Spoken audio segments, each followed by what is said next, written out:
Walt Disney, Albert Einstein, Steve Jobs. What do all of these people have in common? They messed up big time, but went on to success.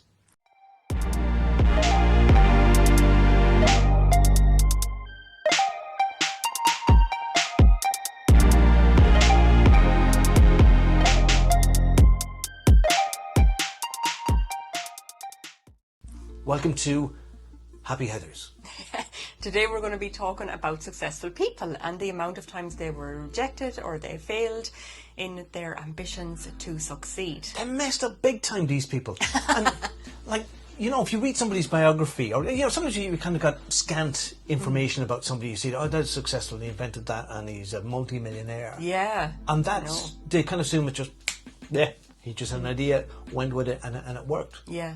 But I remember years ago being very surprised that, the logo for Kentucky Fried Chicken is Colonel Sanders. It's a guy, deep south, mustache, a little kind of a cravat thing. Yeah.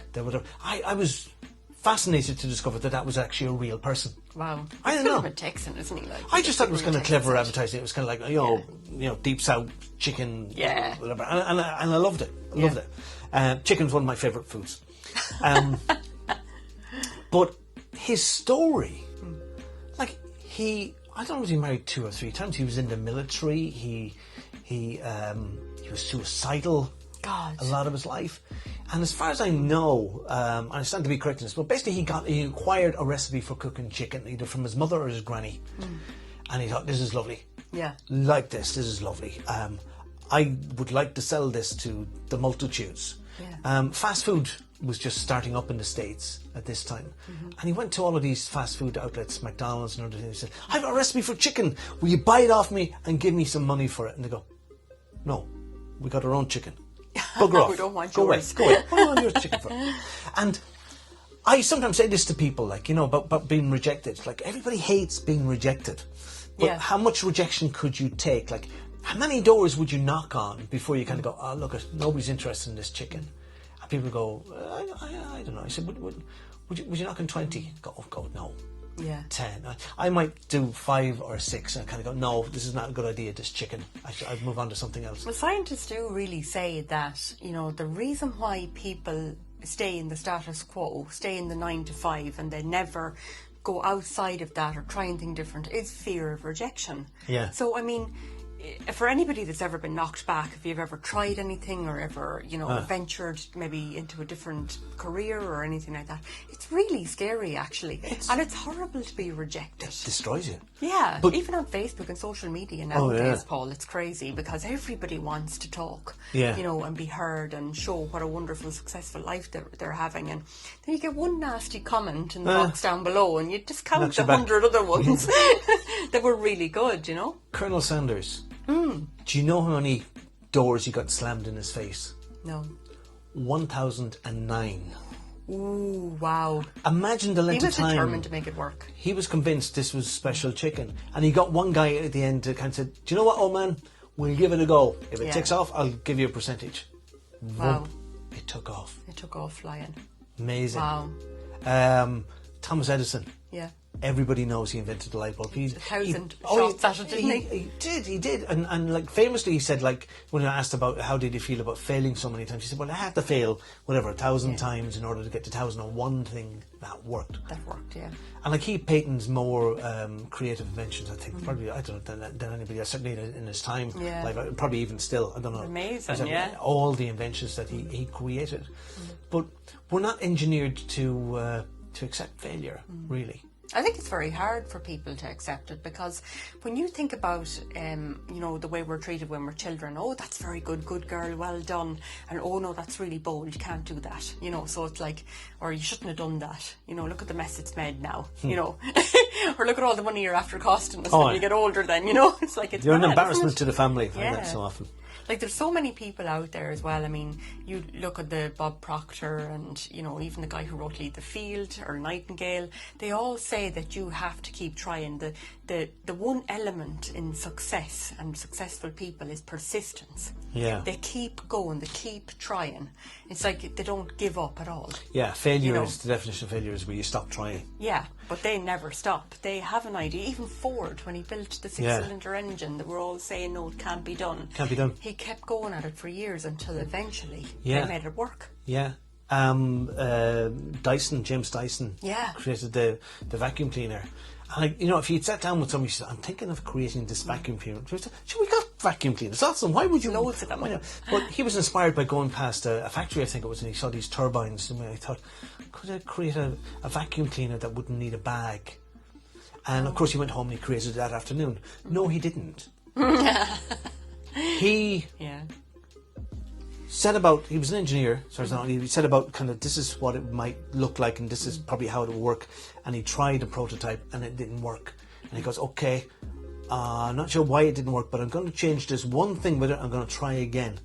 And then it didn't work. He said, okay, so obviously that one thing wasn't, I'm going to try and change a different thing. And he went through 5,126 prototypes before he got the one that he was happy with.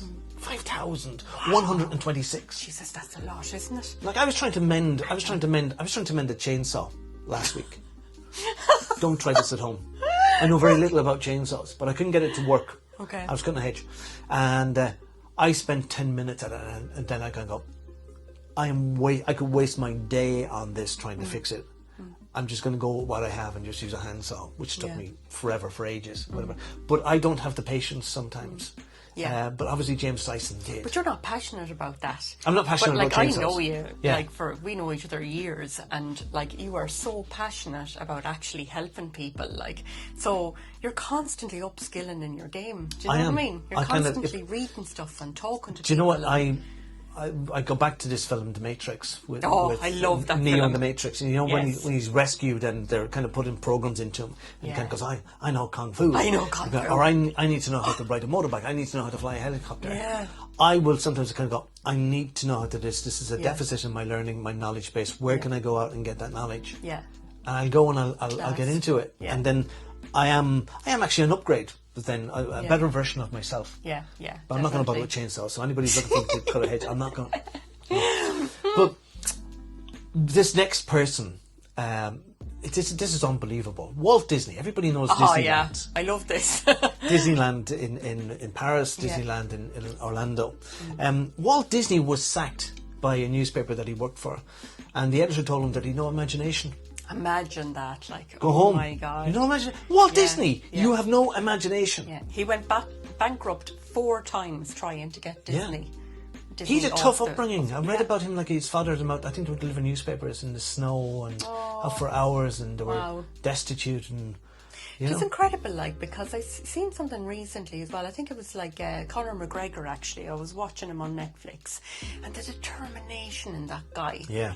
There's a guy now that didn't have a great upbringing either. He grew up in a really rough part of Ireland in Dublin City, and no real great education or anything, but has really grown as a person. He trains so hard every day, and even Nightingale says that luck is something that happens with the opportunity meets preparation. Yes. Yeah, and I absolutely love that. Yeah. If you're preparing to win or to succeed, and then it's like if you sit in your hands the whole time and hope that you'll be lucky. You might be. I think we said that in a previous video. Nobody stumbled across a great invention sitting in their sitting room. No, they never. They've been out and about. They've been trying doing things. Doing something about it. Which leads us on to our next person, which is Albert Einstein. Albert Einstein was considered, and I know this is probably woke or politically incorrect to say, but he was handicapped, or there was something, mental. Wasn't he told he was alert? Well, his parents were told that he's a bit of a ticko, this guy. Yeah. He'll never amount to anything. He didn't speak until he was 4. So they kind of go, well, there's something wrong with him. He's not involved. Autism or something. He probably had, retrospectively. I don't know, was he ever diagnosed with that? I don't know. But he didn't walk until he was 7. Right. Wow, really? Yeah. God. And he had some of his greatest insights and theories before he was formally trained as a scientist. God, isn't that incredible? Yeah. He would do thought experiments. Yeah, he was kicked out of some college as well, wasn't he? He was doing a menial job in a patent's office, just stamping pieces of paper and daydreaming. Jesus, mental, isn't it? And again, he could have given up. Oh, yeah. You know, these people, like, you know, there was no reason, nobody would have been surprised, people who knew Walt Disney at the time, if he turned out to be a bitter old man from his upbringing. He was perfectly entitled to it. Yeah. But he turned around and he kind of enchanted so many people's lives. Yeah. He did, There's some amazing stuff out there. Now, I don't agree with all the theme of all of it, but, you know, like, that's for another day. Oh, it is. But definitely, like, he's a very successful person, financially anyway. Yeah. But I think success is different for everybody. I mean, for me, it's having the freedom to go on holidays whenever I feel like it. Yeah. Be your own boss. Look successful. Give yourself a pay rise. Yeah, to not really worry about money, you know. Steve Jobs is somebody that I admire. Now, I know people say there was a darker side to him, and there was all sure, you know. There's a darker side to us all. There's supposed to be. There's supposed to be. Not saying, you know. But again, he had his ton of failures. Yeah. And like Henry Ford, he had a vision for what a phone should be. He didn't know how to make it, but he kind of go, I know what this looks like and what it should do. And he kind of go, you go make it. And kind of, you can't do that. So, well, invent the technology to do that. Yeah. And you know, acquire it, get it somewhere. Yes, Make it happen. Make it happen. Yeah. And he had lots of setbacks, including Bill Gates stealing his stuff. Oh, God, really? He did, stole his ideas. I didn't know that. Did you I think they worked together. I don't know who, but Bill Gates went off then, and then Microsoft became massive. And then because I think it was the competitions authority or whatever, Microsoft was almost had a monopoly. And Steve Jobs rang him up and said, look, the government are going to probably intervene here. Apple was bankrupt. No money, and he said, why don't you kind of lend us some money on a kind of and they did, and Apple just took off, especially the iPhone. Wow. Yeah, it went. It's funny, there was an iPhone, an unboxed iPhone, brand new iPhone. The first iPhone, I think it was in 2006. Oh my God. Somebody had this. He was an Apple employee, and it was auctioned, and he made huge money. No way. And they kind of, it's probably the only. It's the original. Oh, yeah. Following one, somebody else discovered another one, but this didn't make half as much because now there was two of them in the world. Yeah. They thought there was only one. Yeah. Oh, bless. George Lucas, Star Wars. If you're a Star Wars, are you a Star Wars fan? I used to watch Star Wars. Did you? Do you prefer Star Wars or Star Trek? Star Wars, actually. Star Trek. Well, you were Trekkie then rather than... Yeah. All right. I never watched Star Wars. I don't think I ever got to see it yet. And I mentioned it several times, I think the original ones are the best. And I would have called them like 1, 2 and 3, the original Star Wars. But my son was kind of big into Star Wars. He said, no, that's episode 9, 10 and 11 because now they kind of met all these other ones, prequels, and I'm like, it's just messing with me. It's like Lord of the Rings. You're like, or Harry Potter. Yeah. But with George Lucas, his idea for Star Wars was rejected. Wow. And people said, no, it's nobody's going to be interested in that. And he'd made it was another thing that he'd made. I forget for which TV company he'd made, and they kind of said, "Oh, make us more of that." He said, "No, I have this Star Wars." No, nobody's going to have a look at that. Yeah, and jeez, it's one of the most famous things. Like every nerdy person I know, loves Star Trek. And Harrison Ford, Han Solo, on that. He was working on sets, like a kind of constructing set, building sets. He was a carpenter, and he did some minor acting roles and whatever. And he got his start in Star Wars. Yeah. And the funny thing was, I saw him interviewed on some chat show recently, and he's in his 80s now. And I think the last Indiana Jones film is in fact his last film. He's retiring, and he's a pilot. He crashed his plane there a few years ago. Hit in his back, but he's fine. But he was asked about is he a science fiction fan? He said no. Which kind of really let the oh no, that went down like a lead balloon. It did. But basically, he likes his acting. Yeah. J.K. Rowling, which I know you're a fan of J.K. Rowling. I bloody love this woman. She battled single mother through depression and still came out on top. And even I'm not a staunch feminist or anything like that. You are. I'm not really. You are. A little bit. Not much though. But this woman, right, was told that because she was a woman that she'd never be taken seriously as a writer. Yeah. There's so much negative feedback hitting this woman, and she feckin' nailed it with Harry Potter. She did. And if you notice the first Harry Potter book, I think I've mentioned this in a previous video, look it up, that the first Harry Potter book is smaller than the other ones because she wrote a big volume of thing, and people said, nobody's going to read that, it's too big, so cut it right down. Wow. So, and the other ones then, when they realised that's a success, write all you want for 2, 3, 4, 5, whatever. I think there was it 7 or 8. Can you imagine the expansiveness of her mind? She's the most successful author ever. Mind. Yeah. Oh, she's got to be, She's incredible. But you know the ironic thing is that she, after she finished Harry Potter, she started writing under a pseudonym, and she's writing it was Ink Black Heart books. I think it was like a detective series thing, which I've read some of the books. But when she was looking to get them published, she sent them off to publishers under the pseudonym, and she got rejected.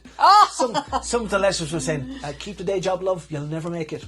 Oh, that's really such a sexist remark, isn't it? as well. Yeah, I don't like that. Yeah, that's nasty. Yeah. And sometimes you have to think, what do people in these publishing houses know about literature if they don't recognise genius? These incredible egos. Yeah. They think that they've come so far that they can learn no more. I think in a lot of these places too, they don't actually read the books. Yeah, they mustn't. Because it gets so many. Yeah. It must be difficult to get through them all, because everybody's got a story. I think sometimes they come and might look at books that are self-published in Amazon or other places and see, are they selling? And then they'll have a read of that and see, can we have a look take it on board then. Yeah. Ludwig Beethoven, the composer. I love Moonlight Sonata. Yeah. It's one of my favourite tunes by him. He was told that he had no talent as a composer.